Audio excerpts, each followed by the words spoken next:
রূপে আসেনি। হযরত মুহাম্মদ ছিলেন আসলে একজন যোদ্ধা, এবং হযরত মুহাম্মদ এক হাতে তরবারি আর এক হাতে হাদিসের বাণী নিয়ে তিনি মানুষকে জয় করতে চেয়েছিলেন। আমার নবী পাকের প্রচারটা তলোয়ার নয়, নবী পাকের প্রচারটা ছিল ভালোবাসা। যে চরিত্র অশিক্ষিত, কিন্তু কেউ যদি আমার নবীর পাকের সামনে বিয়াদবি করে, সে যেই তন্ময় ভাবটার কি না, এগুলো উচিত যে সম্পর্কে আপনার জ্ঞান নাই। নবী যদি তলোয়ার দিয়ে দিন প্রচার করতেন, ফতে মক্কার পরে একটা বাঁচত না। আমার নবী তলোয়ার দ্বারা দিন প্রচার করেছেন, মানুষকে ভয় দেখিয়ে মন জয় করেছেন। ভয় দেখিয়ে লোকের মন জয় হয়, ভালোবাসা দিয়ে হয়। মুসলিম উম্মাহ যদি পথে নামতে বাধ্য হয়, সেদিনের চিত্র কিন্তু ভিন্ন হবে। আমার নবী পাকের অপমান মানতে পারবো না, প্রতিবাদ আমাদের করতেই হবে, এটা আমাদের ঈমান। যে অন্যায় করে হয় মাফ চা, না হলে আমরা আইনের তরফ থেকে শাস্তি দেওয়ার ব্যবস্থা করব। এটা আমার নবীর শান, বোঝেন না? কিছু কিছু ইদানিং নতুন করে ফেসবুক আর ইউটিউবের কিছু ভিডিও নতুন করে এসেছে, দেখবে। সেদিন একটা ভিডিও দেখলাম, আপনারা দেখেছেন, একজন বলছে যে কিয়ামতের আগে মদিনার নববী শরীফে কুত্তা পিচ্ছা। ভিডিওটা দেখেছেন কি আপনারা? আস্তাগফিরুল্লাহ বলে, নাউজুবিল্লাহ বলে। এদের আমার নবীর মদিনার উপর এত রাগ কেন? এদের আমার নবীর শহরে এত রাগ।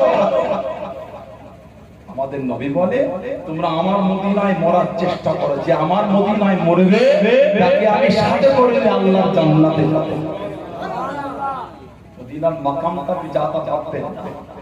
আমার নবী বলেছেন যে মদিনার একটা গাছের পাতা ছিঁড়বে, সে আমি নবী আমাকে কষ্ট করবে। মদিনার গাছের পাতা ছিঁড়লে যদি নবীর কষ্ট হয়, মদিনা শহরের সম্মানটা তাহলে আল্লাহ নবী হিজরত, বুখারী শরীফে এসে হিজরত করে মদিনা শরীফে গিয়ে নবী দোয়া করেন, আল্লাহুম্মা হাব্বিব ইলাইনাল মাদিনা, আল্লাহ আমি নবী মদিনা শরীফকে ভালোবাসি।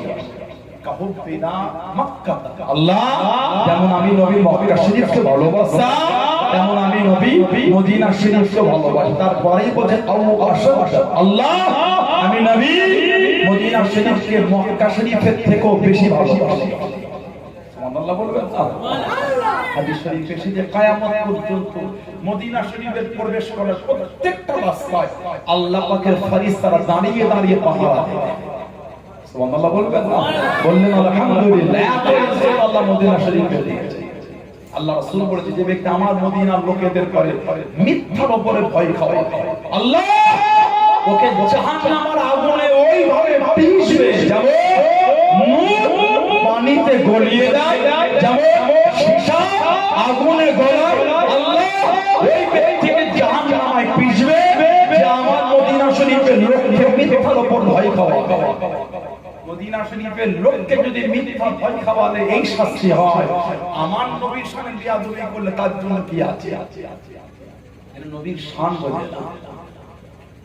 আল্লাহ রাসূল বলেন, মদিনা শরীফের পরিবেশে প্রত্যেকটা রাস্তায় কিয়ামত পর্যন্ত ফেরেশতারা দাঁড়িয়ে পাহারা দেবে। ফেরেশতাদের কাছে রাস্তা পাহারা দিয়ে আমার নবীর মদিনা শরীফ ফেরেশতারাও পাহারা দিচ্ছে। জোরে বলো, বললেন আলহামদুলিল্লাহ। এটা নবীর শান বোঝে। এরা আমার নবীর বিরোধী জানে। আল্লাহ পাক বলেছেন, হাবিব আপনি বলে দেন, ইন কুনতুম তুহিব্বুনাল্লাহ, তারা যদি আমি আল্লাহ আমাকে ভালোবাসতে চায়, কাকে? আমি আল্লাহ আমাকে, কি হবে? ফাত্তাবিউনি, তারা যেন আপনার ইত্তেবা করে। যারা আপনাকে মানবে, ইহতিবুকুমুল্লাহ, আমার আল্লাহ বলে আমি আল্লাহ তাদের ভালোবাসা করব। জোরে বলো নবীর ইত্তেবা করে আল্লাহ বলে আমি আল্লাহ ভালোবাসবো। আলহামদুলিল্লাহ। আমাদের নবী যখন যেতে সাহাবারা নবীকে ঘিরে নিতেন। আলেম ওলামা হাফেজ কারি মুফতি মুহাদ্দিস হুজুর পীর পীরজাদা এলাকায় একটু ঘিরে না আলেম ওলামা করেন না ইস্তেকবাল আহলান সাহলান ওয়েলকাম, স্বাগত সরকারে দো আলা সাল্লাল্লাহু আলাইহি ওয়াসাল্লাম। আমাদের নবী যখন যেতেন সাহাবারা ঘিরতেন। সেদিন এই কদিন ধরে একটা নেটে চর্চা চলছে, কোন একটা রাজনৈতিক ব্যক্তি আমার নবীকে নিয়ে বাজে শব্দ বলেছে। কি দল করে আমি জানি না, আমি রাজনীতিতে আলোচনা করতে পছন্দ করি না, করিও না, করছি না। ইনশাআল্লাহ আগামী তো আল্লাহ পাক আমার জবান থেকে না বার হয়।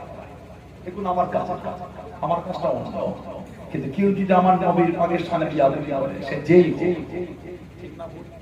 কদিন আগে বলল একটা মূর্খ অশিক্ষিত শিক্ষার জায়গা দখল করে একটা অশিক্ষিত বসে আছে, সে বলল কি তন্ময় ভট্টাচার্য কি না, এগুলো উচিত যে সম্পর্কে আপনার জ্ঞান নাই সে সম্পর্কে কথা বলা উচিত।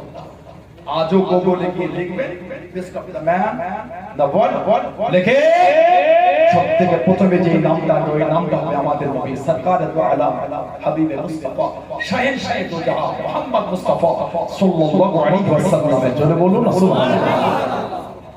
আপনি বলছেন নবী বাপ তলোয়ার এক হাতে দিয়ে দিন প্রচার করেছে, নবী আগে লোকের তলোয়ার দেখে লোককে ভয় খাইয়ে মন জয় করতে চেয়েছে, মজ্জাও লাগে, শরম লাগে না? শরম। নবী যদি তলোয়ার দিয়ে দিন প্রচার করতে ফতে মক্কার পরে একটা মস্ত না, ফতে মক্কা অষ্টম হিজরি আল্লাহর নবী কাবার সামনে দাঁড়িয়ে বলে, তোমরা আমাকে কষ্ট দিতে, আমি সেই আব্দুল্লাহ বেটা মুহাম্মদ সাল্লাল্লাহু আলাইহি ওয়াসাল্লাম, তোমরাই আমার পিঠে মরা উঠে ধরে ধরেছি, সব আমার বলে। কিন্তু আমি নবী তোমাদের বদলানো বলো, আমি নবী কিন্তু জয়ী হয়ে গেছে, আমি নবী আল্লাহর ভালোবাসা, আমি নবী তোমাদের মাফ করে দিলাম। নবী যদি তলোয়ার দ্বারা দিন প্রচার করতেন একটা কষ্ট, ঠিক না ভুল বলছি? আর আপনি আজকে বলছেন নবী এক হাতে তলোয়ার এক হাতে হাদিস, নবী পাক তো নিয়ে এসেছেন কোরআনের বাণী, আল্লাহর নবী প্রচার করেছেন তো কোরআনের বাণী, ঠিক না ভুল? আপনার এটাও জ্ঞান নাই কি বলছেন আপনি? আমার নবী তলোয়ার দ্বারা দিন প্রচার করেছেন, মানুষকে ভয় দেখে মন জয় করেছেন, ভয় দেখে আর লোকের মন জয় হয়, ভালোবাসা দিয়ে লোকের মন জয় হয়। আমার নবী পাকে প্রচারটা তলোয়ার নয়, নবী পাকের প্রচারটা ছিল ভালোবাসা, যে চরিত্র সার্টিফিকেট আল্লাহ পাক দিয়ে বলেছেন লাকাদ কানা লাকুম ফি রাসূলিল্লাহি উসওয়াতুন হাসানাহ, জোরে বলুন না সুবহানাল্লাহ। যে নবীর চরিত্র আল্লাহ সার্টিফিকেট দিয়েছেন, ওয়া ইন্নাকা লাআলা খুলুকিল আযীম, আমি আল্লাহ আপনাকে উত্তম চরিত্রবান করেছি, জোরে বলুন। এখন বলবেন না কেন উচিত না, ক্ষমা প্রার্থী হয়, মুসলিম উম্মাহ যদি পথে নামতে বাধ্য হয় সেদিনের চিত্র কিন্তু ভিন্ন হবে। আমার নবী পাকের অপমান মানতে পারবে না, প্রতিবাদ আমাদের করতেই হবে, এটা আমাদের ঈমান। যদি নবী ভালোবাসে প্রতিবাদ নাই করতে পারলাম, কিসের মুসলমান? না, লোককে কষ্ট দিয়ে না, লোককে ভয় খাইয়ে না, যে অন্যায় করে হয় মাফ চা, না হলে আমরা আইনের তরফ থেকে শাস্তি দেওয়ার ব্যবস্থা করব, ঠিক না? আমরা অন্যকে কষ্ট দেব, ইসলাম আমাদের শেখায়।